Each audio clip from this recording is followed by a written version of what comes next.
Analisti Batonazhiu shkruan se Shqipëria nuk është e ekspozuar nda ndonjë rreziku të menjëhershëm brenda familjes së presidentit amerikan Donald Trump, pasi ka mbetur e pozicionuar qartë në zonën e influencës së Jared Kushner dhe lobit të fuqishëm izraelit pranë familjes Trump. Nga ana tjetër, shqiptarët e Kosovës mund të kenë një ndjenjë të çastit të kënaqësisë kur dëgjojnë se presidenti Aleksandar Vučić u largua i sëmur dhe i papran nga rezidenca e Trump në Mar-a-Lago. Në fakt, lajmi i vërtet nuk është refuzimi që ju bë atij, por është zgjidhja që po e shtyn Vučićin të bëj, sepse në skenën më të madhe të interesave që po ndërtohen rreth Donald Trump Jr., Kosova nuk është më kauzë për të mbrojtur, por element për të negociuar, ka theksuar Axhiu duke shtuar se refuzimi i Vučićit për të shfaqur lojalitet të hapur ndaj Vladimir Putinit më 9 maj në paradën e Kremlinit është pikërisht ajo që kërkon bërthama e re e politikës së djathtë amerikane, një Serbi që rreshtohet me perëndimin, por pa sfiduar narrativën e bombardimeve të vitit 1999. Lidhjet e Donald Trump Jr. me Vučićin dhe me të ashtuquajturin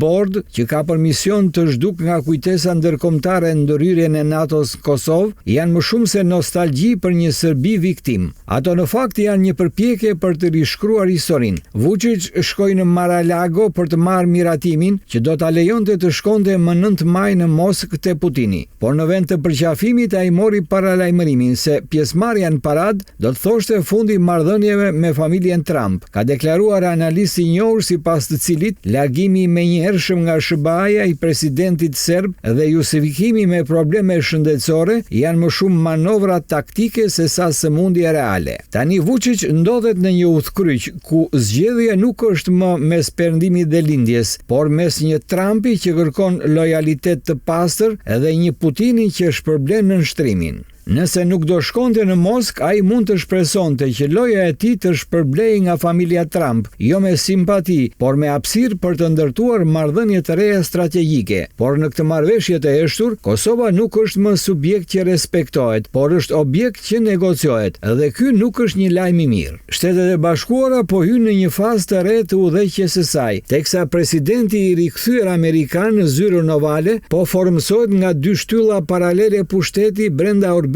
së Trump. Janë dy shtylla që mundohet të udhëheqin shtëpinë e bardhë, njëra zyrtare dhe tjetra formale, secila me influencë dhe agjendë specifike. Për Shqipërinë tradicionalisht një aleate e palëkundur pro-amerikane, kuptimi i këtyre dy shtyllave të pushtetit dhe përshtatja ndaj tyre është vendimtare. Por le të shqyrtojmë përbërjen e këtyre dy shtyllave, ndikimin e tyre në politikën amerikane dhe implikimet për Shqipërinë, Kosovën dhe rendin e ri perëndimor. Administrata e re Trump karakterizohet nga një dualizëm i pushtetit. Vetë presidenti inkurajon një dinamik, ku krahas strukturës zyrtare qeverisë, vepron një bord paralel këshilltarësh jo zyrtar. Këto dy pole ndikimi, ndonse të ndryshme në qasje, bashkohen në formësimin e politikave. Shtylla zyrtare përfshin figurat e emëruara zyrtarisht dhe aleatët tradicional të Trumpit në administrat. Kjo shtyllë mbështetet te njerëz me përvojë institucionale dhe lidhje me lobet klasike pro-republikane dhe pro-izraelite. Një burim me njohje të forta brenda familjes tregon se disa aktor kryesor po ndërtojnë politika në shtëpinë e bardhë dhe jo vetëm, ka shkruar në editorialin e tij analisti Batonazhiu duke theksuar. Strategia politike veterane Susi Willis njihet si rojtarja e presidencës dhe është ajo që siguron se vetëm zërat e besuar dhe linja zyrtare mbizotërojnë në vendimarrje. Jared Kushner, dhëndi i presidentit dhe arkitekti i politikave të rëndësishme në mandatin e parë, edhe pse formalisht pati deklaruar tërheqje nga politika pas vitit 2020, raportimet tregojnë se Trump vazhdon t'i kërkojë Kushnerit ura me lobin hebre dhe izraelit. Ai gëzon besimin e komunitetit pro-Izrael për shkak të kontributit në zhvendosjen e ambasadës amerikane në Jeruzalem dhe njohjen e sovranitetit izraelit në Golan, si dhe investimeve të tij në lindjen e mesme. Thuhet se ai ka shtrirë interesat dhe në Ballkan, së bashku me ish emisarin Richard Grenell, Kushner ka krijuar një fond investimi që planifikon një kompleks luksoz në Beograd, pikërisht në trullin e ish-ministrisë jugoslave të mbrojtjes që u bombardua në vitin 99. Kjo lëvizje simbolike e amerikanit hebre dhe i afërm i Trumpit, duke investuar mbi rënojat e bombardimeve të NATO-s, tregon pragmatizmin e shtyllës zyrtare. Forcon lidhjet me Serbinë duke ruajtur një erazi aleancën me Izraelin. Kuvendi i Kosovës dështoi të konstituohet për të 13-ën herë kur u mblot 3 muaj nga dita e zgjedhjeve parlamentare, po LDK, lista serbe dhe AK refuzuan idenë e lëvizjeve të vendosje për të zgjedhur kreun e kuvendit përmes votimit të fshehtë, duke bërë që seancat ndërpritet të vijojë pas 20 tetorësh. Aleanca për Ardhmërinë e Kosovës paralajmëroi se të hënën do dërgojnë për interpretim mënyrën e ndryshimit të votimit në gjykatën kushtetuese.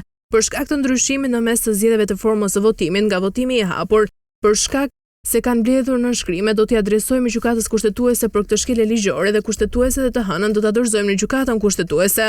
Këto dy parti thanë se fillimisht do të analizojnë lëndën dhe do të vendosin nëse do t'i bashkojnë iniciativës për sa i përket dërgimit të rasteve të caktuara në gjykatën kushtetuese PDK-ja vetëm 6 mandate të ish-qeverisë.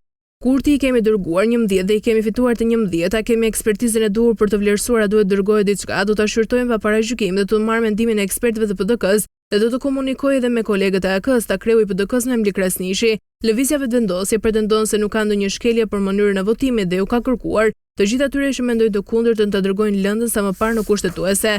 AK nuk sqaroi nëse në kërkesën drejtuar kushtetueses do të përfshihet dhe interpretimi për të kufizuar të drejtën për propozim për kryetar të kuvendit që bëhet vetëm nga grupi më i madh parlamentar.